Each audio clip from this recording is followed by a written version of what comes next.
Our world, warm, comfortable, familiar.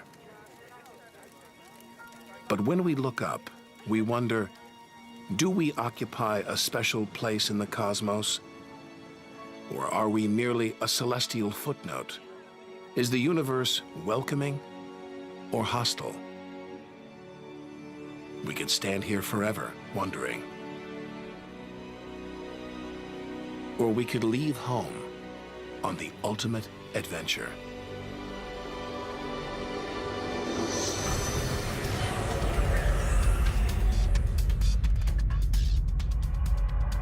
To discover wonders, confront horrors, beautiful new worlds, malevolent dark forces,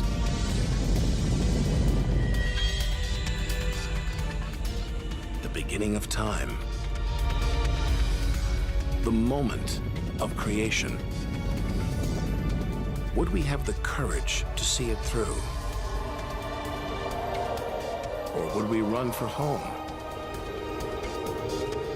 There's only one way to find out.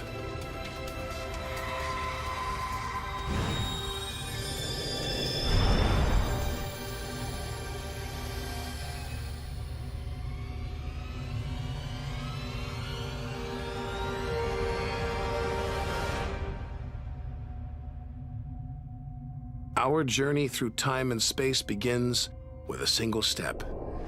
At the edge of space, only 60 miles up, just an hour's drive from home. Down there, life continues. The traffic is awful, stocks go on trading, and Star Trek is still showing.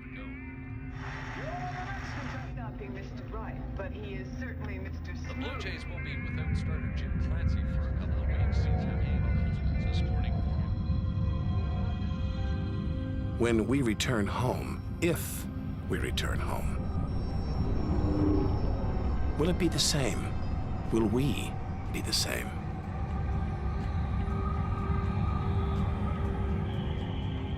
We have to leave all this behind, to dip our toes into the vast dark ocean. On to the moon.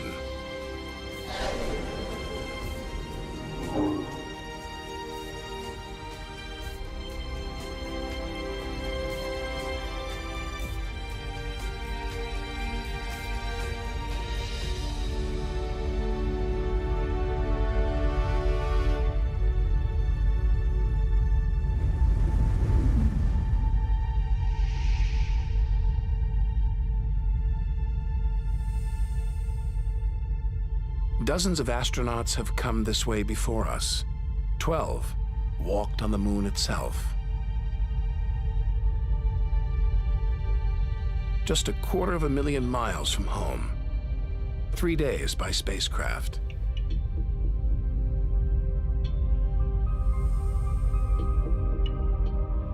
Barren. Desolate. It's like a deserted battlefield, but oddly familiar. So close, we've barely left home.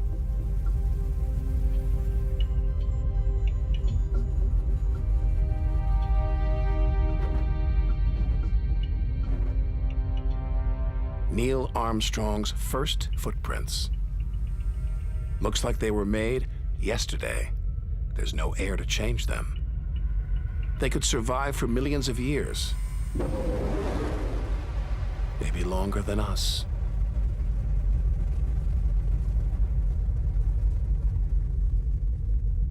Our time is limited.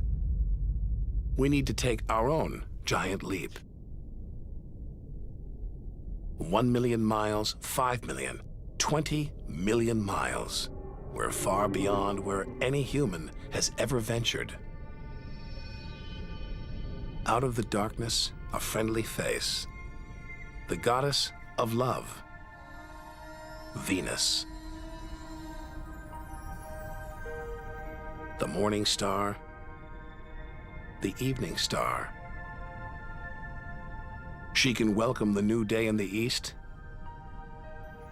say goodnight in the west.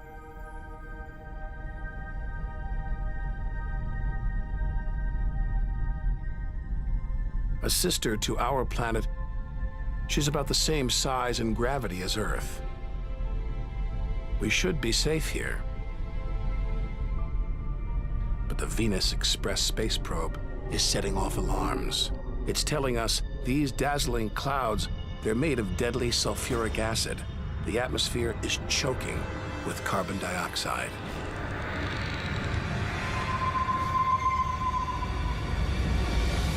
Never expected this. Venus is one angry goddess. The air is noxious, the pressure unbearable. And it's hot, approaching 900 degrees. Stick around and we'd be corroded, suffocated, crushed, and baked.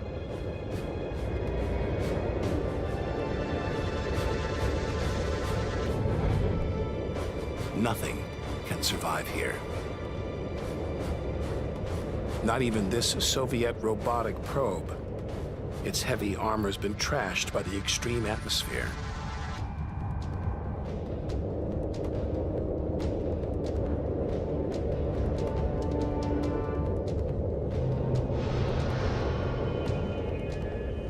So lovely from Earth, up close, this goddess is hideous.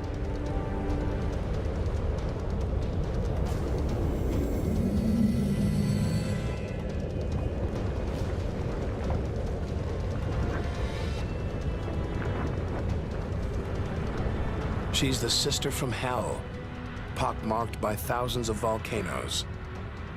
All that carbon dioxide is trapping the sun's heat. Venus is burning up. It's global warming gone wild. Before it took hold, maybe Venus was beautiful, calm, more like her sister planet Earth. So this could be Earth's future.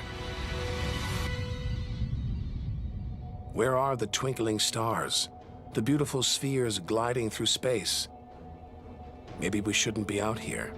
Maybe we should turn back. But there's something about the sun, something hypnotic, like the Medusa, too terrible to look at, too powerful to resist. Luring us onwards, on, like a moth to a flame.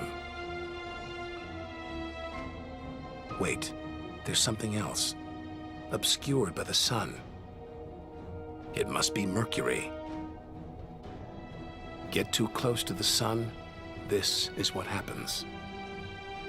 Temperatures swing wildly here. At night, it's minus 275 degrees.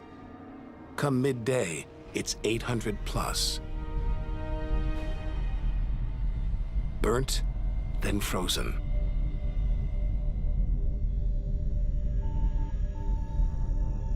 The Messenger space probe is telling us something strange.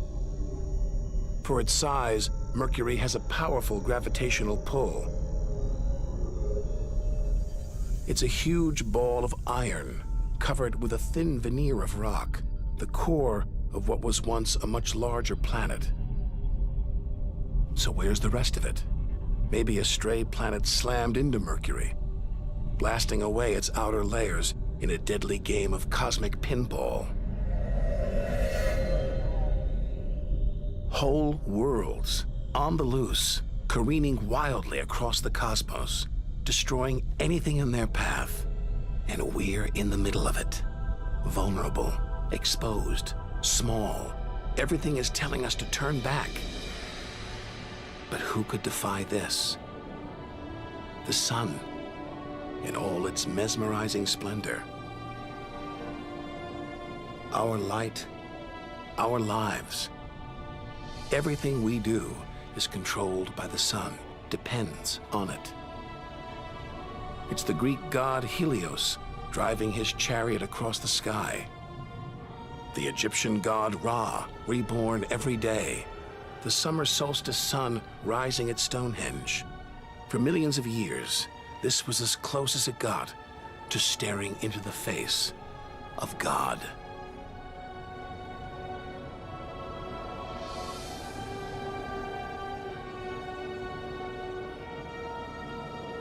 It's so far away.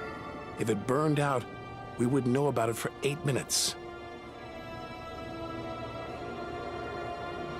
It's so big, you could fit 1 million Earths inside it.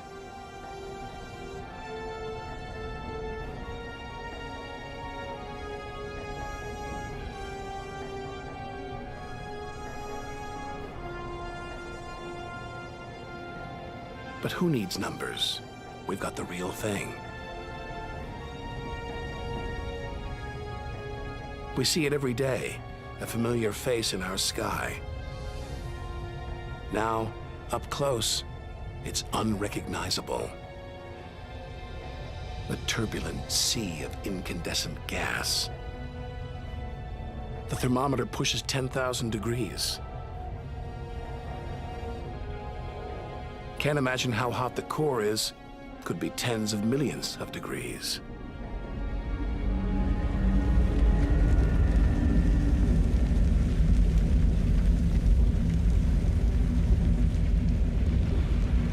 Hot enough to transform millions of tons of matter into energy every second.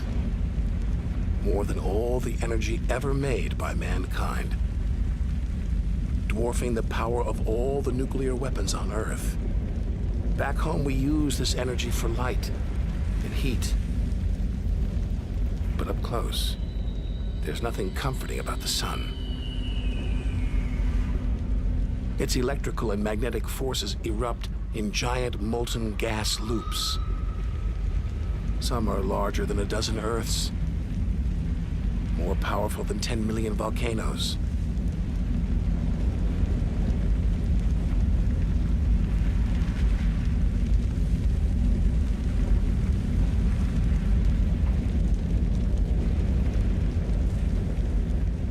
When they burst through, they expose cooler layers below, making sunspots. A fraction cooler than their surroundings, sunspots look black, but they're hotter than anything on Earth. And massive, up to 20 times the size of Earth.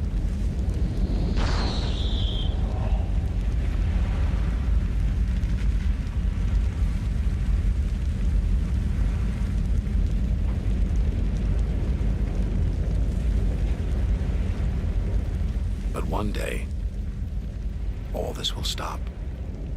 The sun's fuel will be spent.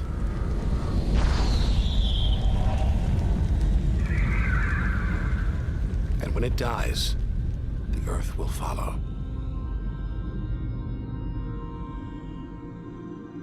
This God creates life, destroys it, and demands we keep our distance.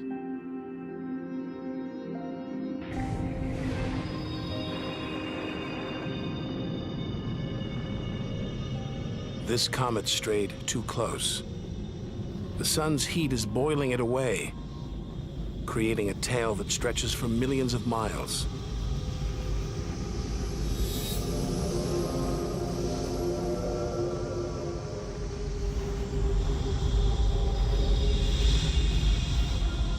It's freezing it here. There's no doubt where this comet's from, the icy wastes of deep space. But all this steam, geysers and dust, it's the sun again, melting the comet's frozen heart. Strange, a kind of vast, dirty snowball covered in grimy tar. Tiny grains of what looks like organic material preserved on ice since who knows when. Maybe even the beginning of the solar system. Say a comet like this crashed into the young Earth billions of years ago. Maybe it delivered organic material and water, the raw ingredients of life. It may even have sown the seeds of life on Earth that evolved into you and me.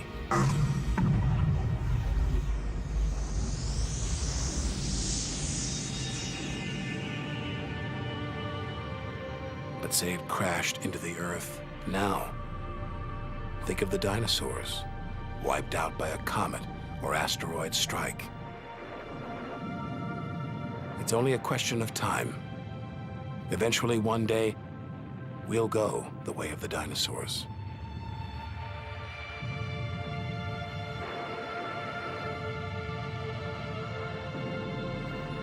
If life on Earth was wiped out, we'd be stuck out here, homeless, adrift in a hostile universe. We need to find another home. Among the millions, billions of planets, there must be one that's not too hot, not too cold, with air, sunlight, water, where, like Goldilocks, we could comfortably live.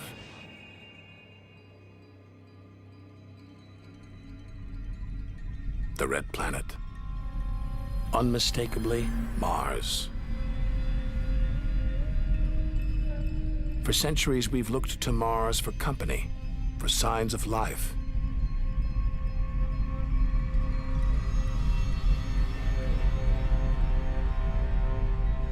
Could there be extraterrestrial life here?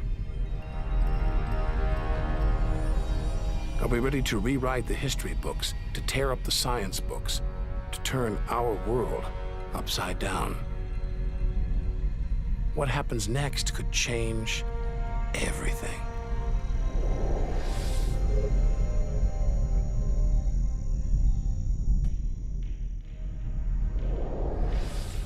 Mars is the planet that most captures our imagination.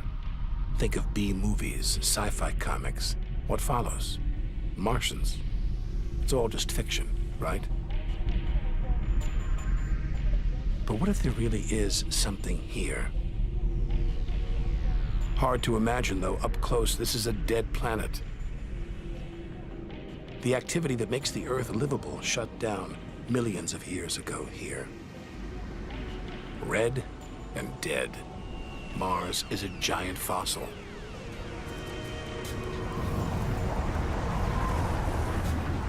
Wait, something is alive. A dust devil, a big one, bigger than the biggest twisters back home. There's wind here, and where there's wind, there's air. Could that air sustain extraterrestrial life?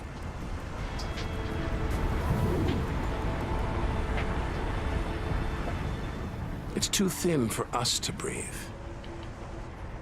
And there's no ozone layer.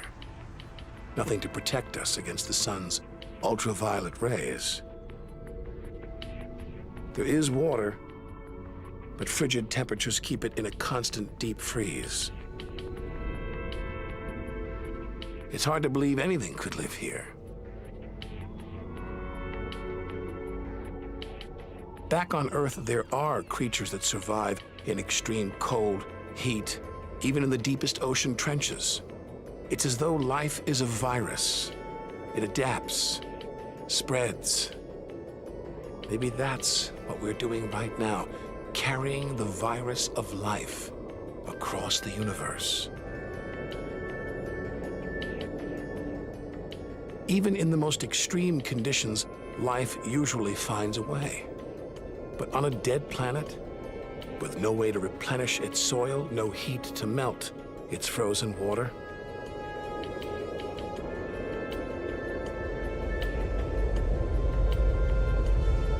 all this dust, it's hard to see where we're going.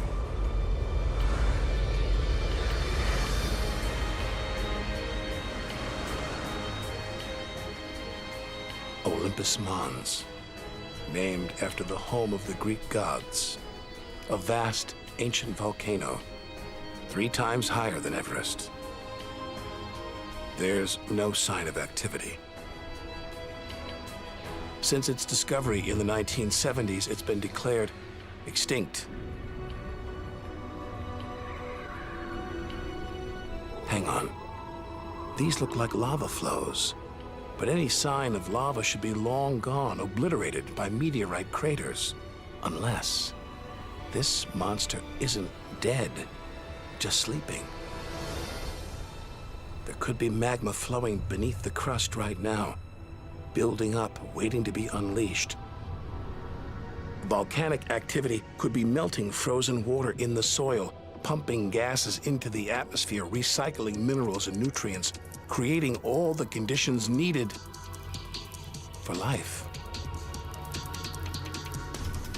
This makes the Grand Canyon look like a crack in the sidewalk. Endless desolation, so vast it would stretch all the way across North America. But here, signs of activity, erosion, and what looks like dried up riverbeds. Maybe volcanic activity melted ice in the soil, sending water gushing through this canyon. Underground volcanoes could still be melting ice, creating water. And where there's water, there could be life.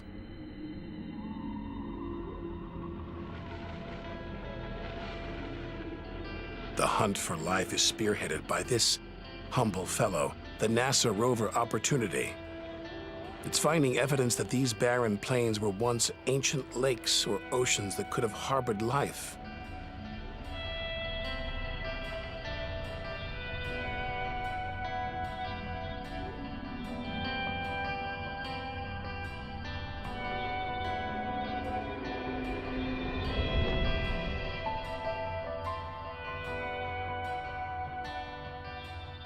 Look at those gullies. Probes orbiting Mars keep spotting new ones. More proof that Mars is alive and kicking. That water is flowing beneath its surface right now, water that could be sustaining Martian life.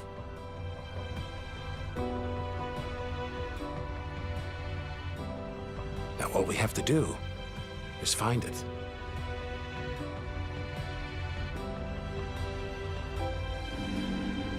Maybe we've already found what we're looking for on Earth. Some think that life started here and then migrated to Earth. An asteroid impact could have blasted fragments of Mars, complete with tiny microbes, out into space and on to the young Earth, where they sowed the seeds of life. No wonder we find Mars fascinating. This could be our ancestral home. It could be we are all Martians. The Mars we thought we knew is gone, replaced by this new active changing planet. And if we don't know Mars, our next door neighbor, how can we imagine what surprises lie ahead?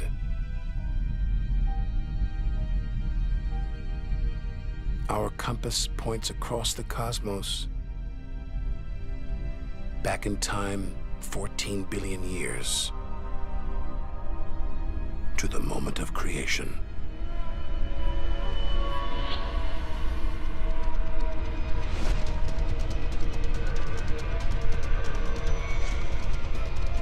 This is getting scary. It's like being inside a giant video game.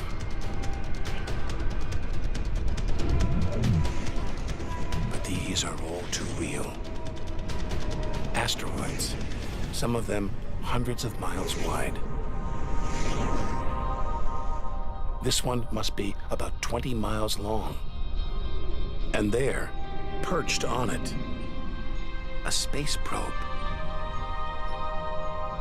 Can't have been easy parking on an asteroid traveling at 50,000 miles an hour. It's a lot of effort just to investigate some rubble. Rubble that regularly collides, breaks up, and rains down on Earth as meteorites. Our ancestors saw shooting stars as magical omens, and they were right. Rubble like this came together to make the planets, including our own. Pretty magical. By dating the meteorites found on Earth, we can tell the planets were born 4.6 billion years ago. These are the birth certificates of our solar system. For some reason, these rocks didn't form into a planet. Something must have stopped them. Something powerful.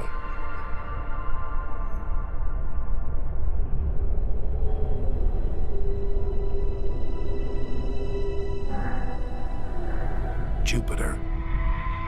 What a monster. At least 1,000 times bigger than Earth, so vast you could fit all the other planets inside it. Something this massive dominates its neighbors. Its gravity is pulling the asteroids apart.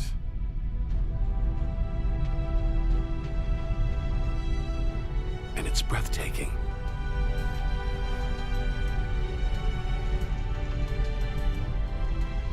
But this beauty is a beast.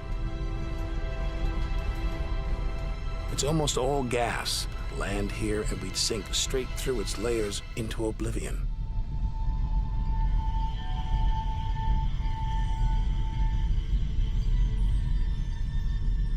And Jupiter's good looks, the product of ferocious violence. It's spinning at an incredible rate, whipping up winds to hundreds of miles an hour, contorting the clouds into stripes, eddies, whirlpools. And this, the legendary Great Red Spot. The biggest, most violent storm in the solar system. At least 3 times the size of Earth, it's been raging for over 300 years. All these churning clouds must have sparked an electrical storm. Just one bolt is 10,000 times more intense than any at home.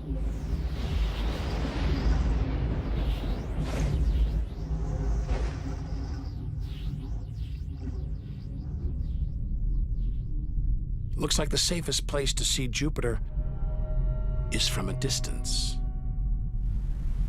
Up there at the poles, those dancing lights, they're like the auroras back home. But the Geiger counter is going wild. Even these are deadly, generated by lethal radiation.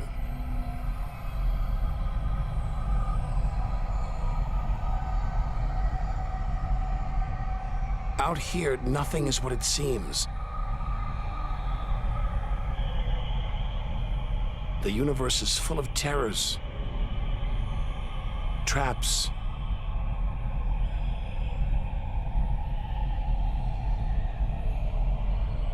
maybe this is a safe haven, the multicolored moon Io.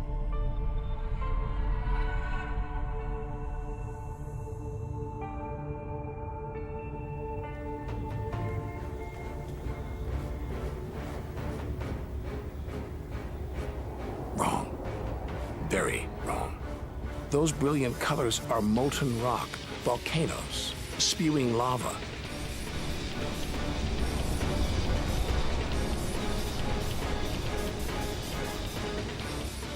Our journey across the universe is turning into a struggle for survival. We've got to hope that if we outlast the dangers, we'll be rewarded by wonders beyond imagination.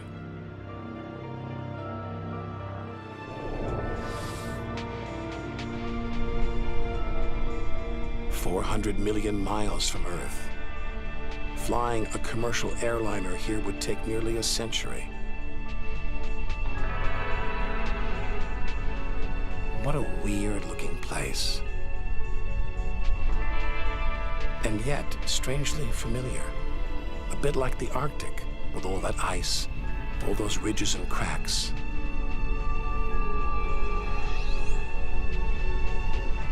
It's Jupiter's moon, Europa. And maybe like the Arctic, this ice is floating on water, liquid water. But we're 500 million miles from the sun. Surely Europa is frozen solid.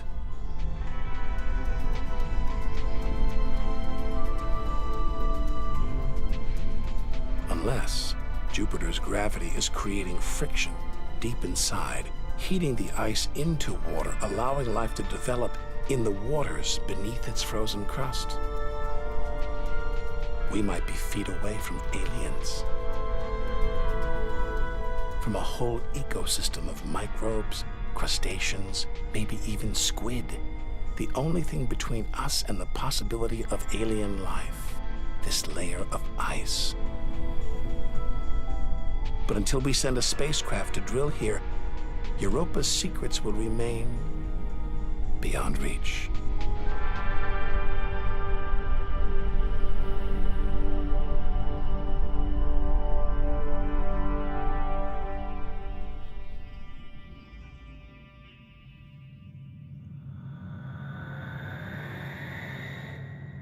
It's captivated our imaginations, haunted our dreams.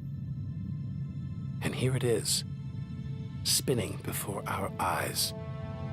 Saturn, named for the Roman god who reigned over a golden age of peace and harmony.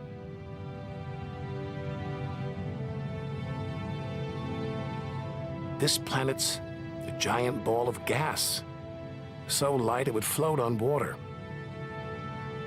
Its spectacular rings would stretch almost from Earth to the moon.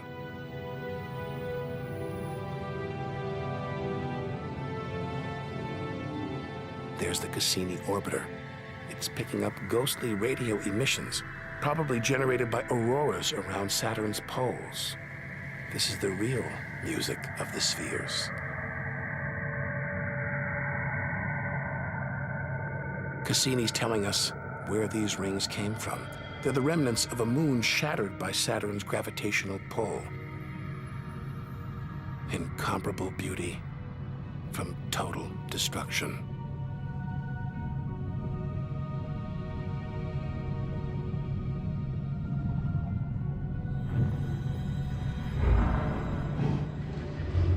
Billions of shards of ice, some as small as ice cubes, others the size of houses.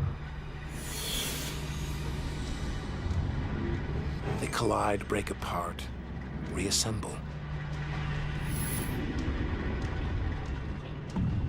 It's like a snapshot of our early solar system. As dust and gas orbited the newly born sun, and gravity worked its magic, pulling the lumps together until from space trash like this, our home emerged.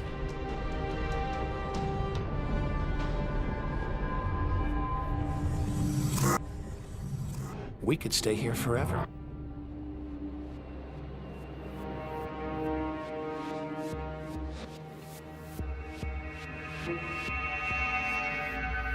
But there's so much further to go, so much more to see. Like this moon wrapped in thick clouds. Titan.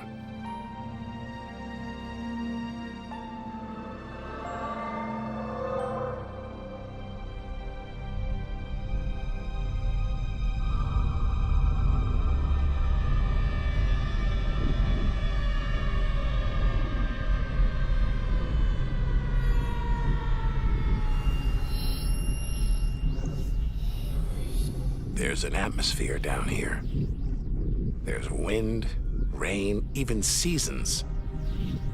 Rivers, lakes, and oceans. It looks so familiar, so similar to Earth.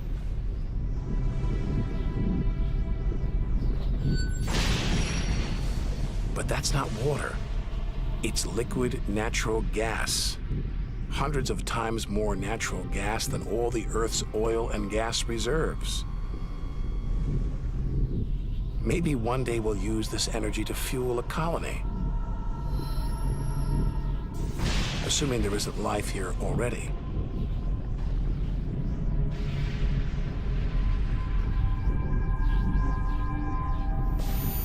The Huygens space probe is here to find out.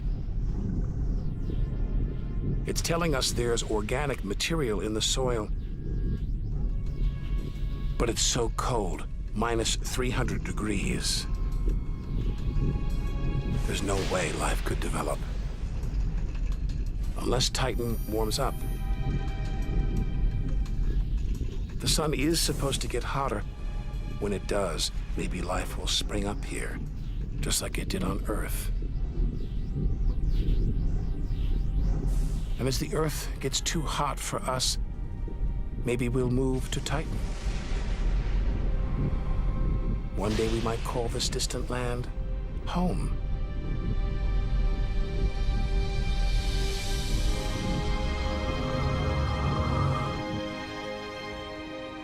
Home. We're at least 700 million miles away now. After this, we lose visual contact with Earth. We're standing on a cliff, looking out over a great chasm that stretches to the beginning of time.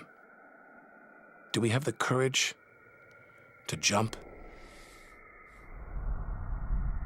We're in the solar system's outer reaches. Unseen from Earth, unknown for most of history. It's like diving into the depths of the ocean.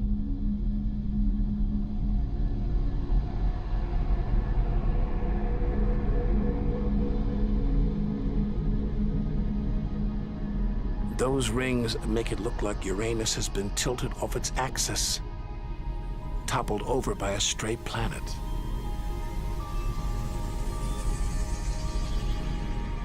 It's eerie out here. Already beginning to feel small, lonely. Maybe this is how we'll feel at the edge of the universe.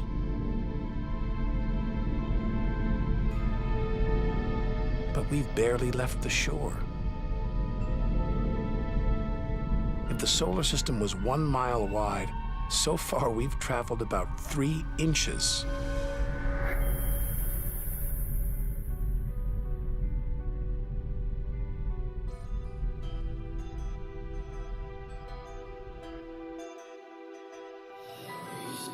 Out of the deep, another strange beast, the god of the sea, Neptune.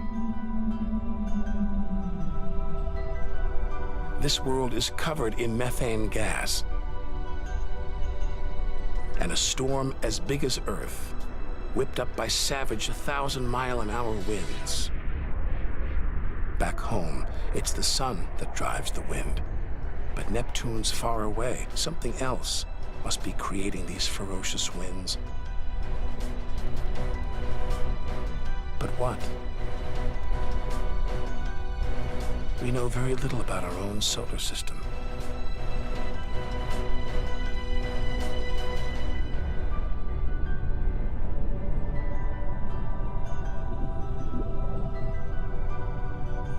After all those balls of gas, a solid moon. Triton.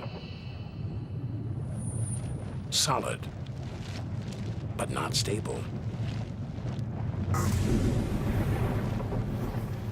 Just look at those geysers, cosmic smokestacks, pumping out strange soot. And this moon is revolving around Neptune in the opposite direction of the planet's spin. A cosmic battle of wills that this angry moon is destined to lose. Neptune's massive gravity is pulling on Triton, slowing it down, reeling it in. One day, it will be ripped apart by Neptune. And that's it.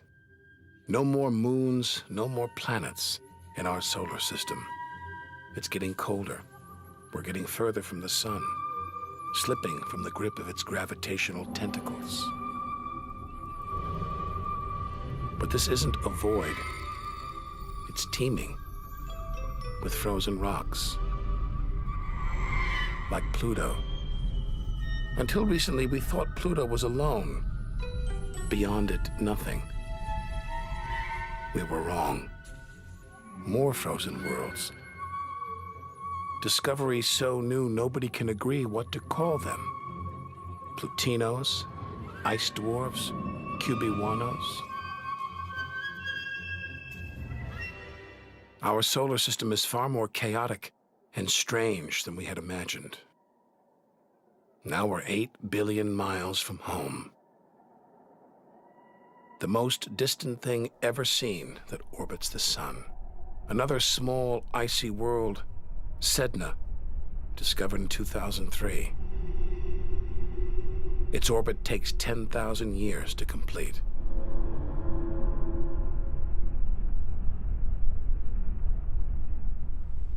Hang on. There's something else out here. 10 billion miles from home, the space probe Voyager 1. This bundle of aluminum and antennae give us close-up views of the giant planets and discovered many of their strange moons. It's traveling 20 times faster than a bullet, sending messages home.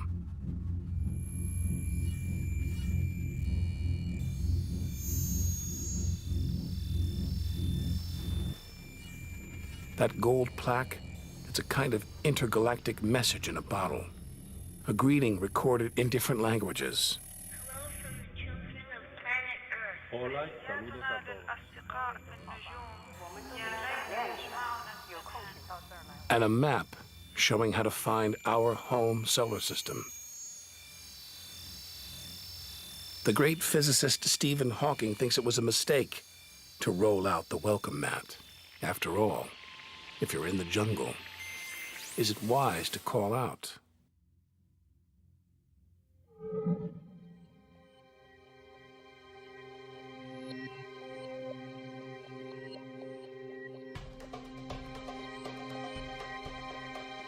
These comets look like the ones we saw earlier. There's a theory that the raw materials for life began out here on a rock like this until something dislodged it, sending it hurtling towards the Earth. And seeing all this ice, maybe comets carried water to Earth too.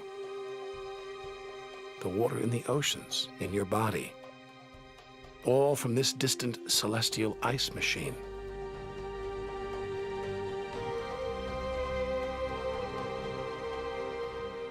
We're 5 million, that's 5 trillion miles from home. But this is still only a baby step. Ahead, trillions of miles, billions of stars. Time to stop looking back and start looking ahead. To step out into the big wide universe.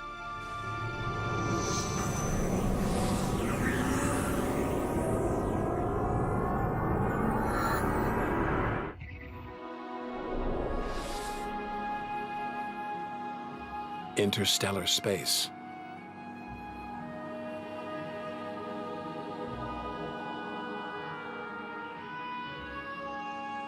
Billions of stars like our own sun, many with planets, many of those with moons.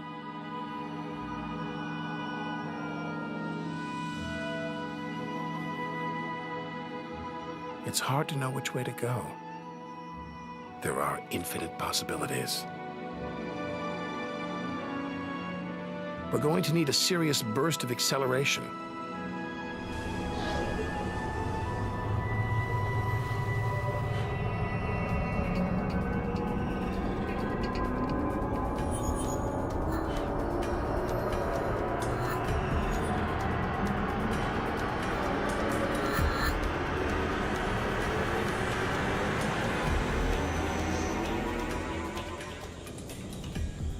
$25 trillion miles from home. A 150,000-year ride in the space shuttle. And we've only just reached the first solar system beyond our own. Alpha Centauri. Not one, but 3 stars. Spinning around each other, locked in a celestial standoff. Each star's gravity attracting the other, their blazing orbital speed keeping them apart.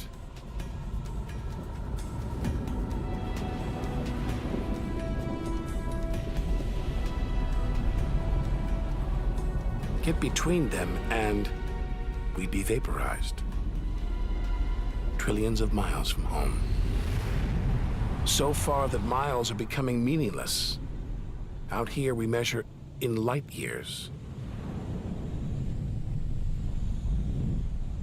Light travels 6 trillion miles a year, so we are over 4 light years from home.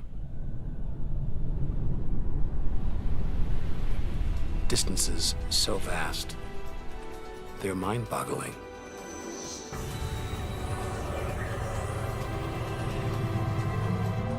Who knows what strange forces lie ahead, what we'll discover when, if, we reach the edge of the universe.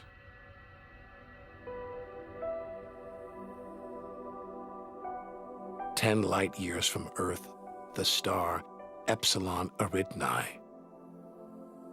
Spectacular rings of dust and ice, and somewhere in there planets forming out of the debris, being born before our eyes.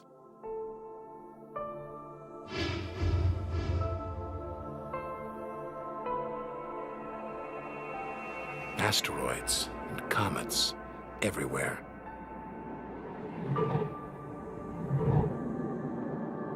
We could almost be looking at our own solar system billions of years ago, with comets delivering the building blocks of life to these young planets.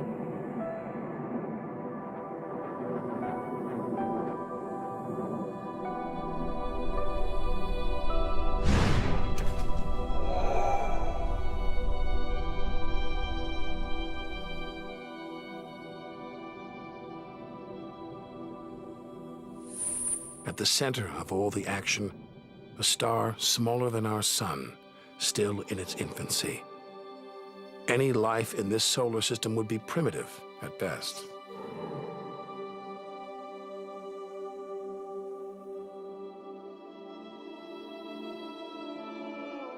There must be more mature solar systems out here. But finding them is like looking for a needle in a cosmic haystack.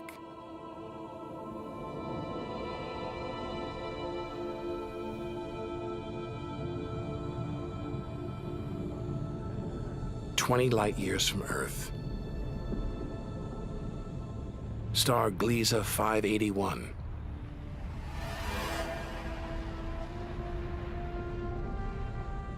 It's about the same age as our sun.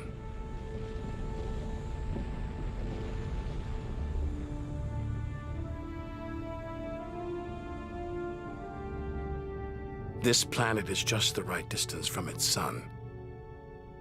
Any closer and water would boil away, any further, and it would freeze. Ideal conditions for life to emerge.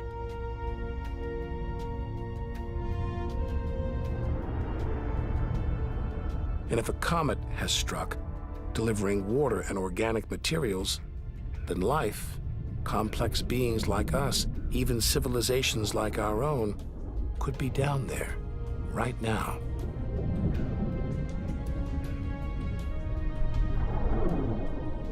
They could be tuning into our TV signals, watching shows from 20 years ago. And here's your host, Joe Dublin. But until we devise a way of communicating over these vast distances, all we can do is speculate. Us and them, living parallel lives, unaware of each other's existence.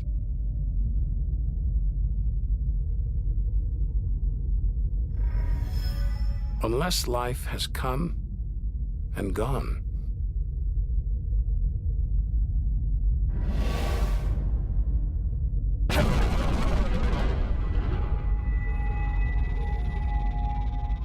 That's the problem with comets.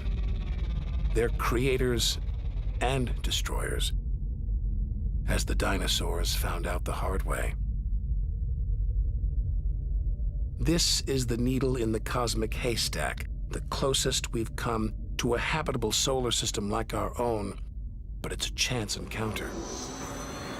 There could be hundreds, millions more solar systems like this out there, or none at all.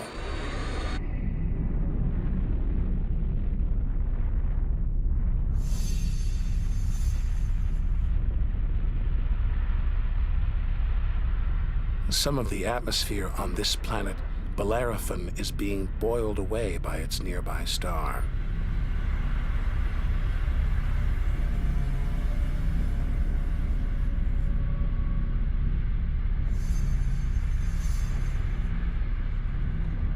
From Earth, we can't see planets this far out.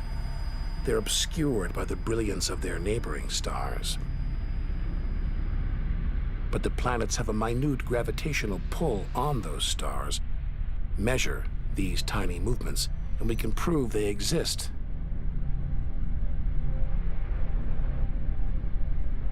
That's how we tracked down Bellerophon in the 1990s, and hundreds of other distant planets.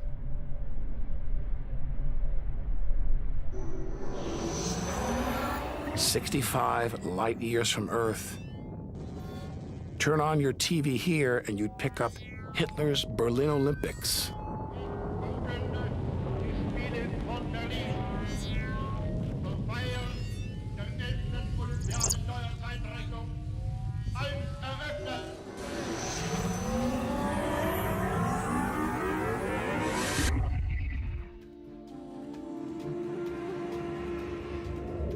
The twin stars of Algol, known to the ancients as the Demon Star. From Earth, it appears to blink as one star passes across the other. Up close, it's even stranger. One star is being sucked towards the other.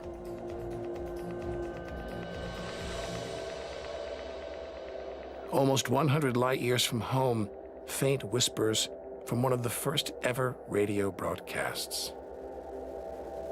We appreciate it if anyone hearing this broadcast would communicate with us. We are very anxious to know how far the broadcast is reaching.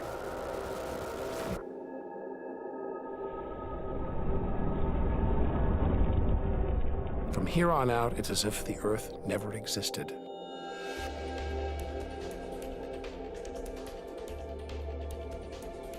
Feels like a lifetime since we stood on that beach, looking up at the sky, wondering where and how we fit in. We've learned one thing for sure. The universe is too bizarre, too startling, for us to guess what lies ahead.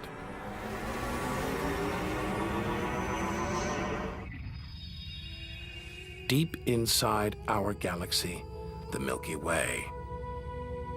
Pinpricks of light that have inspired 1,001 tales. The Seven Sisters, the daughters of the ancient Greek god Atlas, transformed into stars to comfort their father as he held the heavens on his shoulders.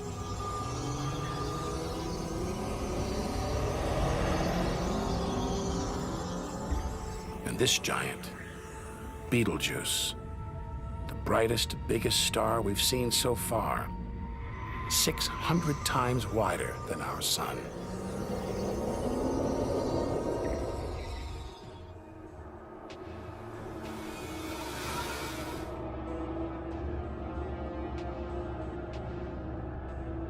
But this, it's not a star,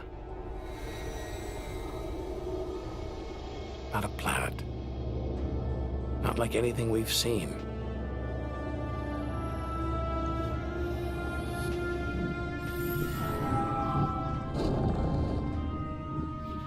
A ghostly specter more than 1,300 light years from Earth. Orion's dark cloud. Dust and gas shrouding us.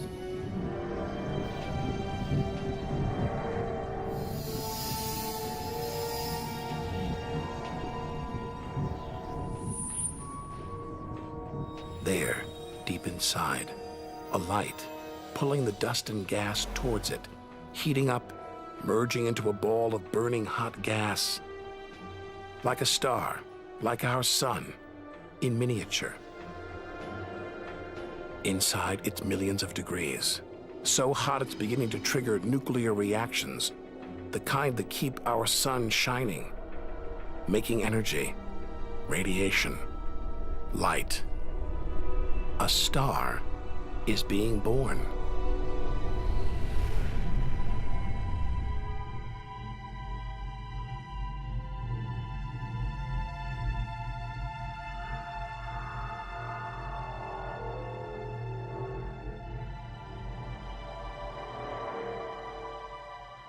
Orion's dark cloud is a vast star factory.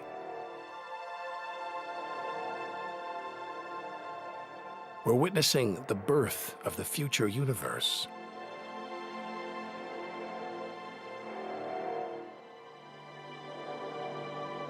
We've come to expect destruction, but this is one of the universe's greatest acts of creation: star birth.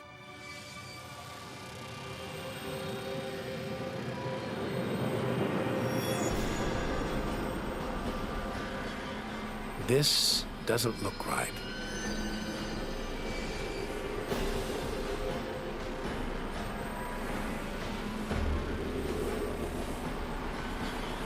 Jets of gas exploding out with tremendous force, blasting dust and gas out for millions of miles.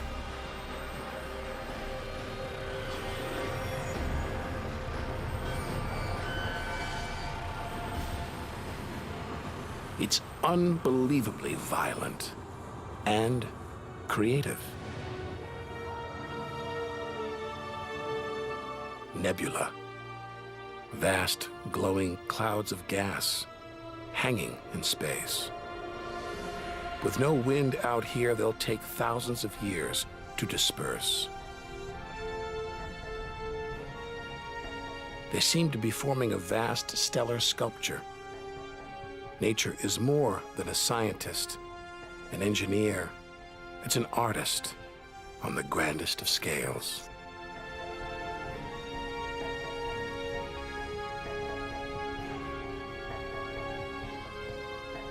And this is a masterpiece.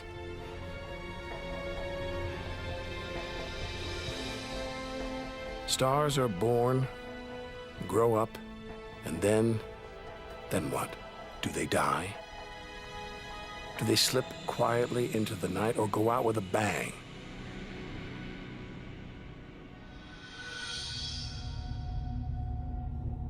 Somewhere between here and the edge of the universe lies the answer.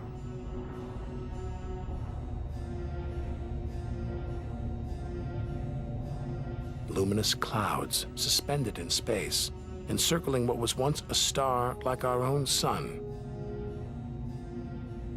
All that's left of it are these brightly colored gases, elements formed by nuclear reactions deep inside, released into space on its death.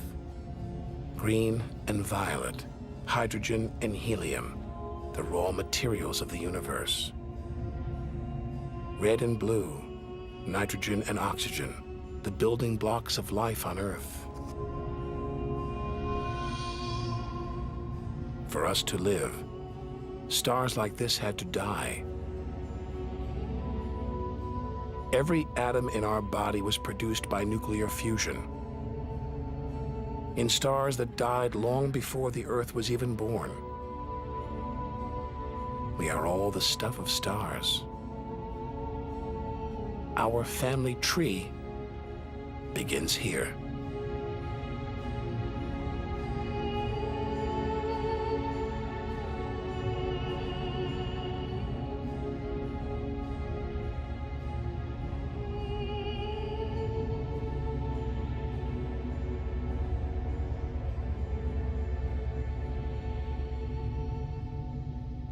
At its heart, the ghost of a star. A white dwarf. White, hot, small, but unbelievably dense. In the star's dying moments, its atoms fused and squeezed together, making it so dense that just a teaspoon of this white dwarf would weigh 1 ton.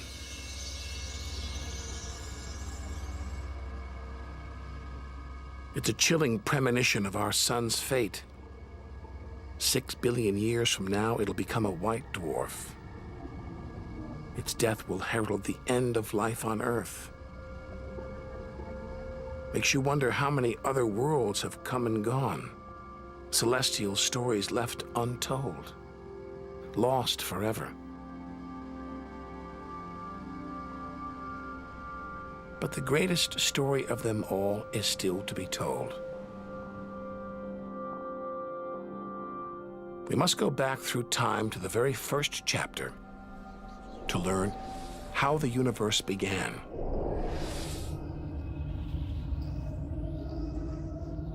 the scattered remains of a dead star, the Crab Nebula.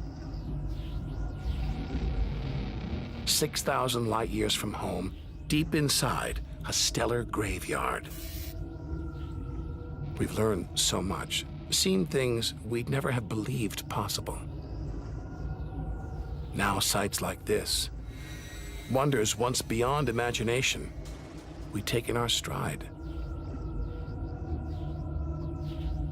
We're ready to face whatever lies ahead, determined to reach the edge of the universe. This is the calm after the storm. After a massive explosion, a supernova that turned a star into dust and gas.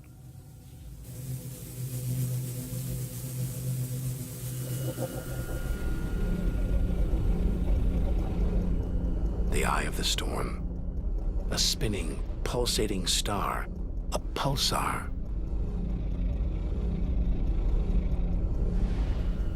Gravity has squeezed the giant star's core down to this. It's just 12 miles across, unimaginably dense. One pinhead of this would weigh hundreds, maybe millions of tons. And as it shrank, like a figure skater spinning on the spot, arms outstretched, then pulling them in, it began to spin faster. 2 beams of light, energy, radiation, spinning 30 times a second, powering the huge cloud of dust and gas. There's so much radiation here, more even than on the sun.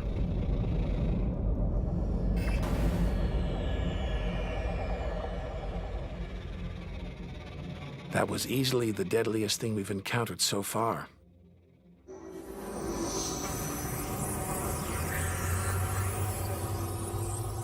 Once it would have terrified us. But now we realize that without the dangers, there'd be no wonders. Without the nightmares, there'd be no dreams.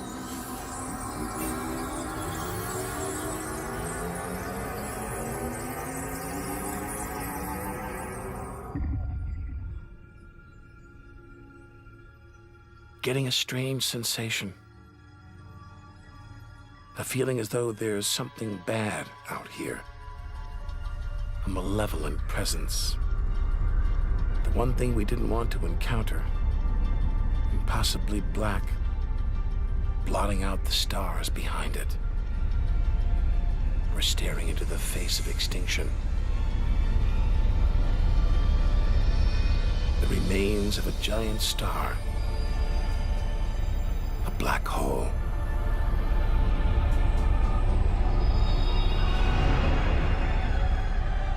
Far denser than a pulsar, and impossible to resist.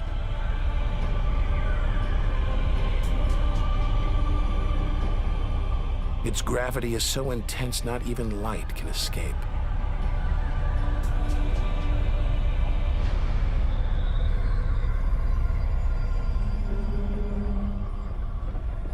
This asteroid, it's a lump of solid rock, but it's actually stretching, being dragged towards the gaping hole. Inside, there's no matter as we know it. No time, no space. All the rules of physics collapse.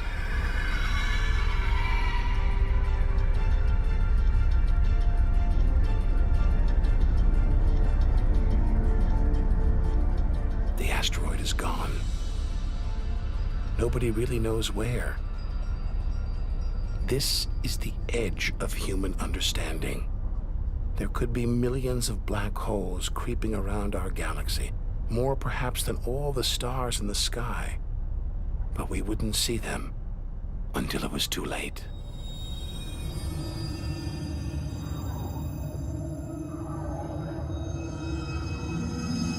Like this star, spiraling, disappearing down an invisible sinkhole. Who's to say we don't live inside a vast black hole? That the whole universe isn't inside one right now, inside another universe. Think about it for too long and your mind reels. Sometimes it feels like the more we see, the less we know.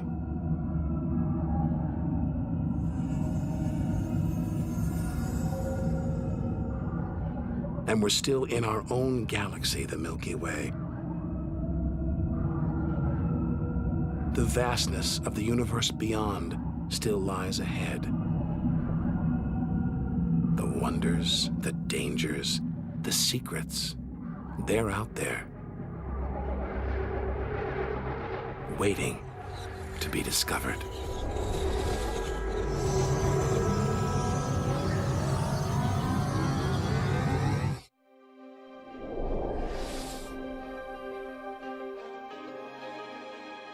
"7,000 light years from home." It's as though we're in a forest thick with trees, each so beautiful, so fascinating, it's impossible to look beyond, to see the bigger picture. We have to find a way through, to reach the clearing at the galaxy's edge.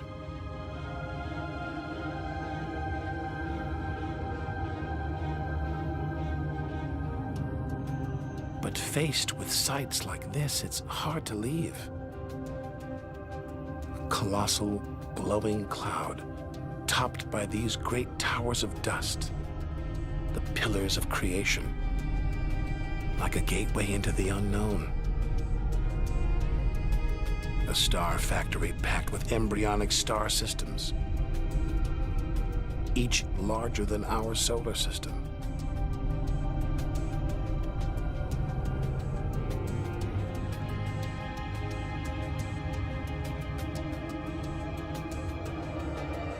We have to resist its siren song, tear ourselves away, to carry on towards the edge of the galaxy.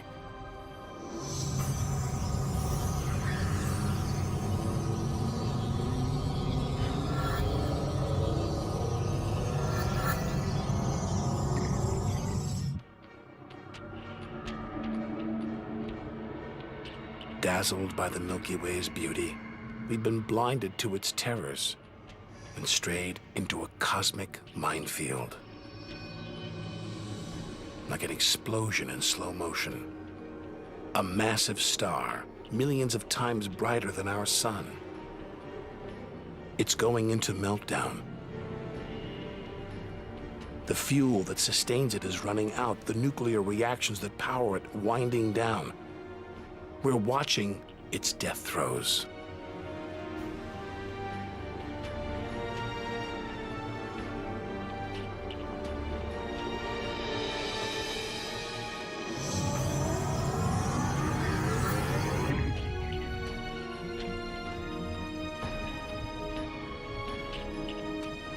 An even bigger, dangerously unstable star. But this one's about to explode. And when a star this big dies, it's 100 times more violent than a supernova. We've stumbled into the most violent star death of all, a hypernova.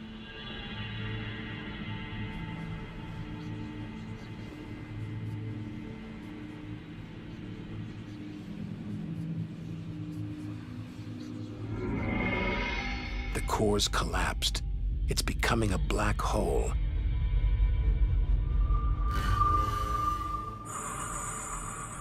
And that's the shock wave surging through the star, ripping its outer layers into space.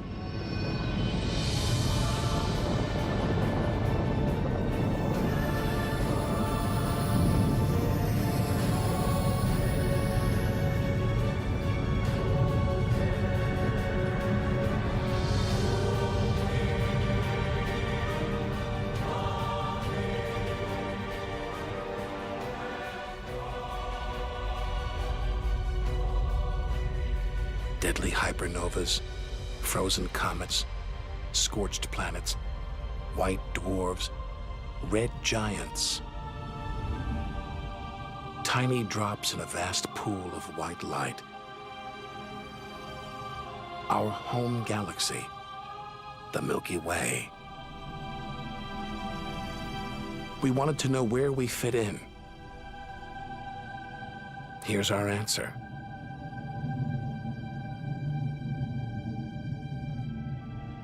Civilizations past and present, everyone that's ever lived. The smallest bug, the highest mountain, all of it invisible, not even a tiny speck.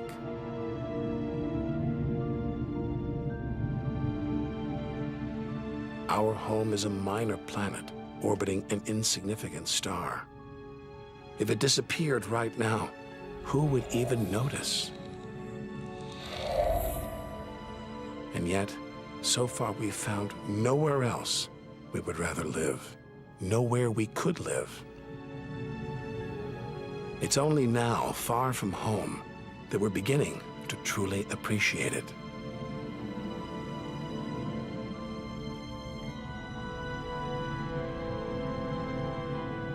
Look at all these stars. Hundreds of thousands of them. Surely one of them, more than one, must be capable of supporting life.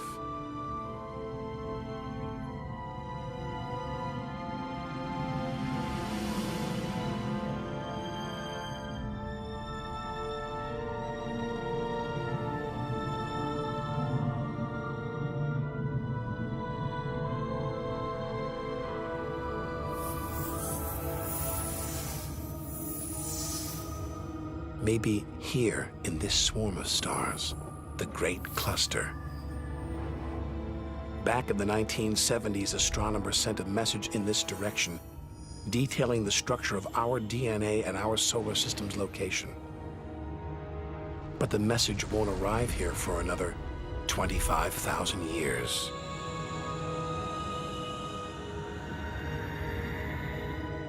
We haven't found alien life yet.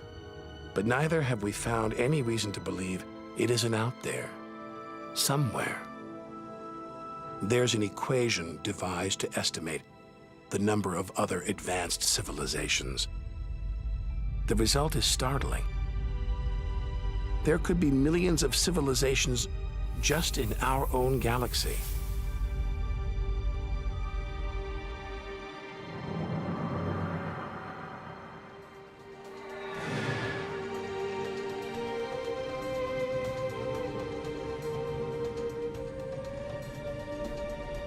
Everything we've seen so far is inside the Milky Way.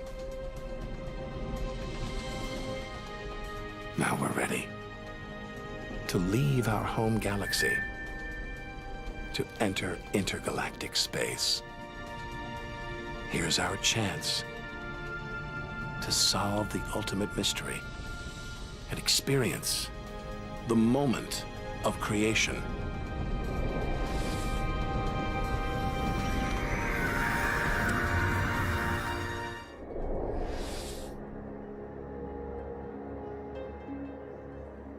Beyond the Milky Way, through the vast expanse between galaxies, against all the odds, we've made it to intergalactic space.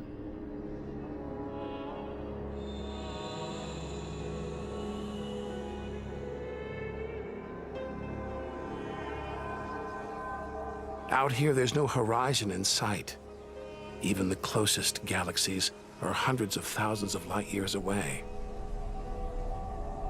The remains of galaxies ripped apart by the Milky Way's huge gravitational pull, scattered among nothing.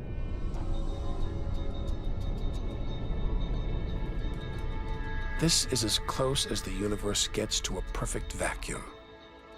But even this isn't totally empty. There are thin wisps of gas, fine traces of dust, and something else. Dark matter. So mysterious we can't see it, feel it, taste it, touch it, or even measure it. Yet so common, it could make up over 90% of all the matter in the universe.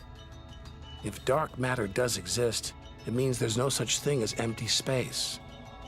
Even out here, we're surrounded by matter. We think it exists because of its apparent hold on galaxies, like this one, the Large Magellanic Cloud.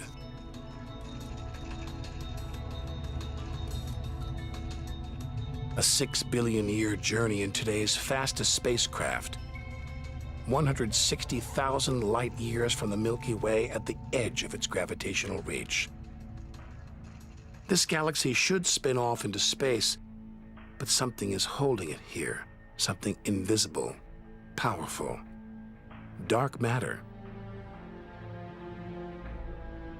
Stars, clusters of stars, nebulae. It's a vast astronomical treasure trove.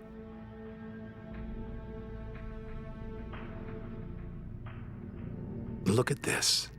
It's like a string of gleaming pearls. It's a fireball, expanding out from what must have been a massive explosion, a supernova. So bright that when light from the explosion reached Earth 20 years ago, it was visible to the naked eye. And so violent, it triggered a string of nuclear reactions, forcing atoms together, creating new elements: gold, silver, platinum, blasting them out into space.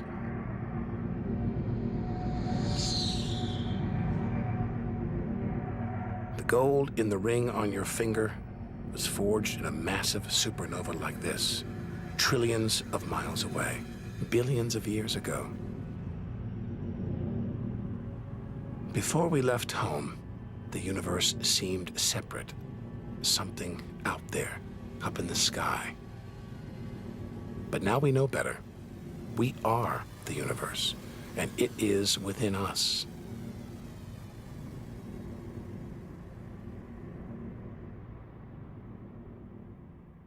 It's comforting to remember as we venture through this abyss. Further and further. Faster and faster.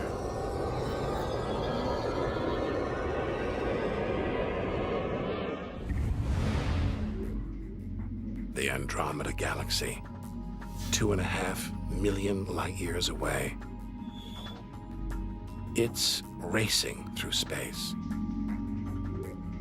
Everything blown apart, like shrapnel in an explosion. We're seeing this galaxy as it was when our ape-like ancestors first walked on the African plains.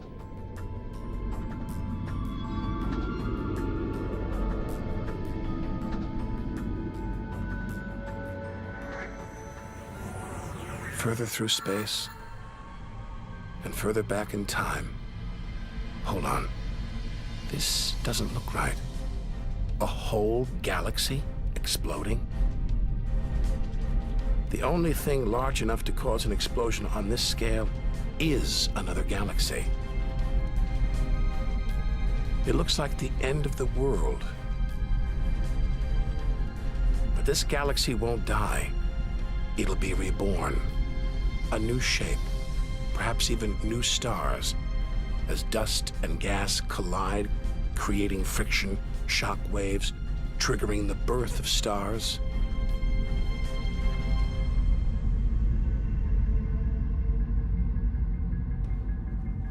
There's order in this chaos, a pattern behind the infinite variety, an endless cycle of birth and death, creation and destruction. It's a pattern woven through the vast fabric of space that binds each of these galaxies. There are billions of galaxies, each with billions, even trillions of stars. Maybe more stars than there are grains of sand on all the beaches on Earth.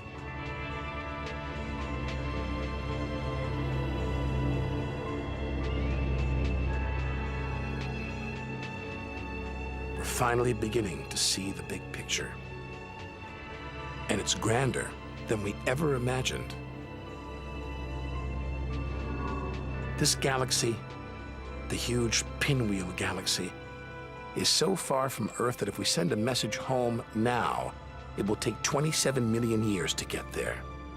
Who knows whether our species, our planet, will still be around to receive it.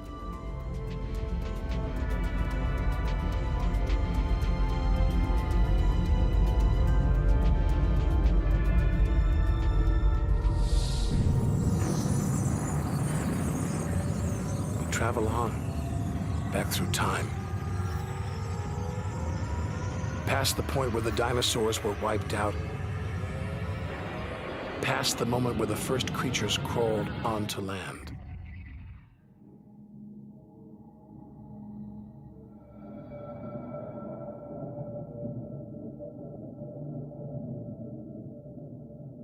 Two billion light years from home, closing in on the edge of the universe, going back to the beginning of time.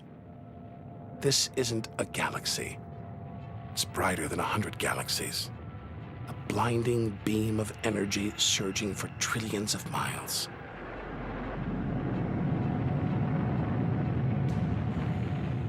Something this big, this bright, must be incredibly powerful.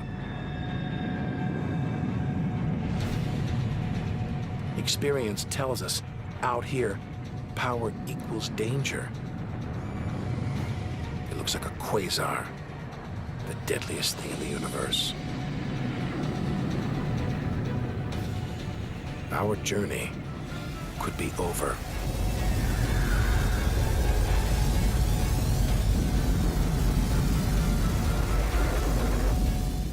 The deadliest, most powerful thing in the universe. A quasar. A swirling cauldron of superheated gas.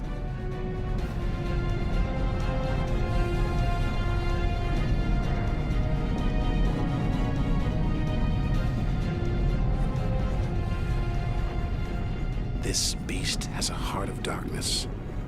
A supermassive black hole as heavy as a billion suns.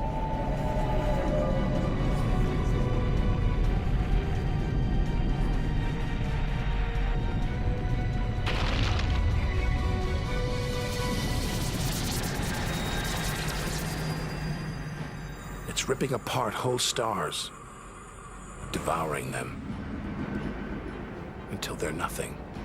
Lost forever from the visible universe.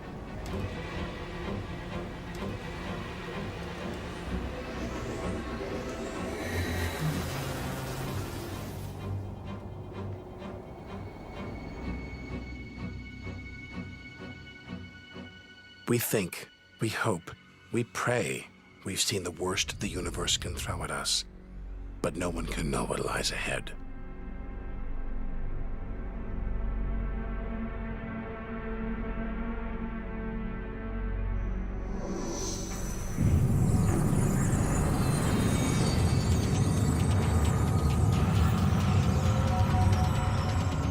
We'll need to go further, go faster.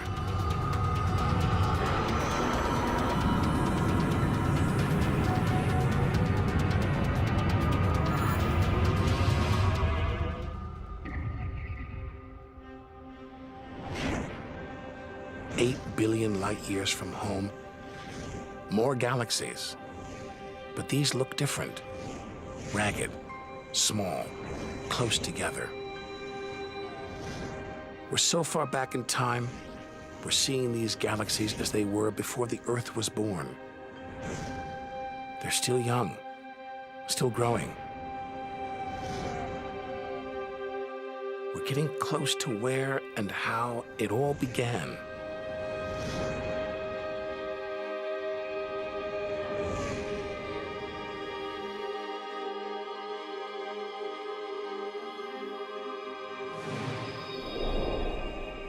Look at the galaxies now.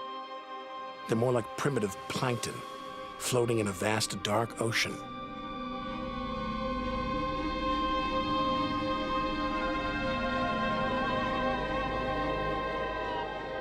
Clouds of dust and gas, dancing, twirling, merging to make embryonic galaxies.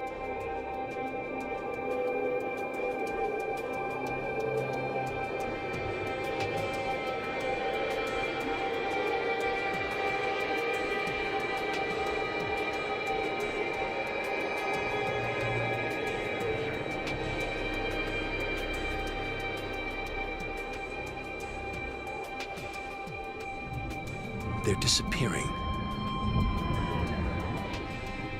We've gone back before the stars were born, into a cosmic dark age. And before that, light, the afterglow from the massive explosion that created the known universe.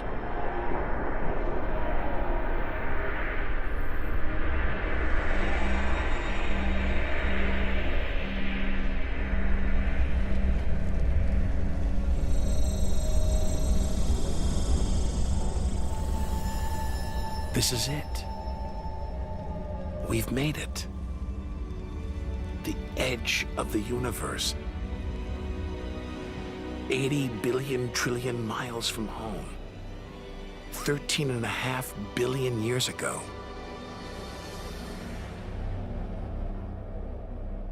The very instant of the Big Bang, the most violent, most creative moment in history. Everything that's ever happened follows from this moment.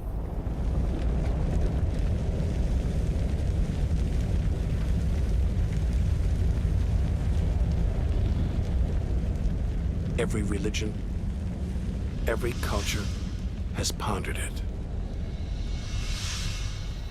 But we still don't know what sparked this act of creation, or why.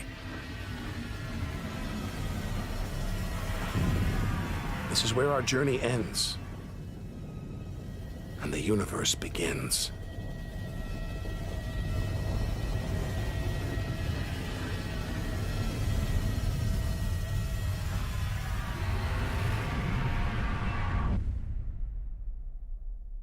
An infinitely hot, small, dense point erupts.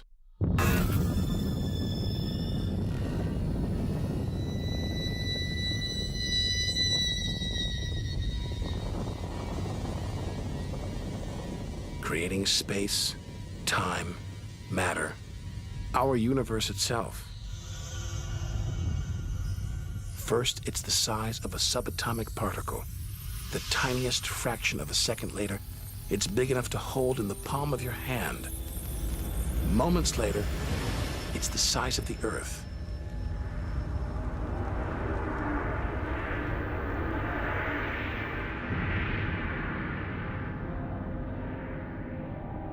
Today, the light from the Big Bang is still spreading out. You can hear it as a radio hiss.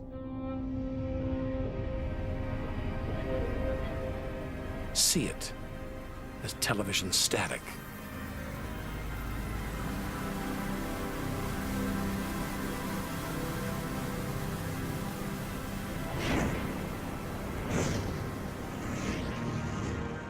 All the wonders we've seen on our journey are sparks flying out from the Big Bang. Galaxies, stars, planets, all cosmic debris. We go forward through time, riding the blast wave.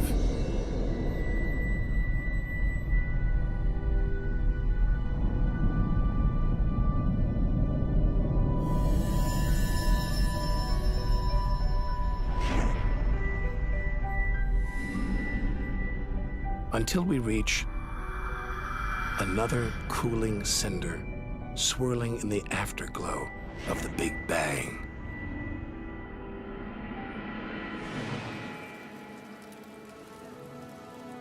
We're back where we started, home. Only now can we really know it. Smaller, more fragile than we ever imagined. Destined to die, swallowed by a dying sun. But we shouldn't despair. We should rejoice. We've managed to experience the wonders of the universe. We should celebrate our achievements and enjoy our moment in the sun.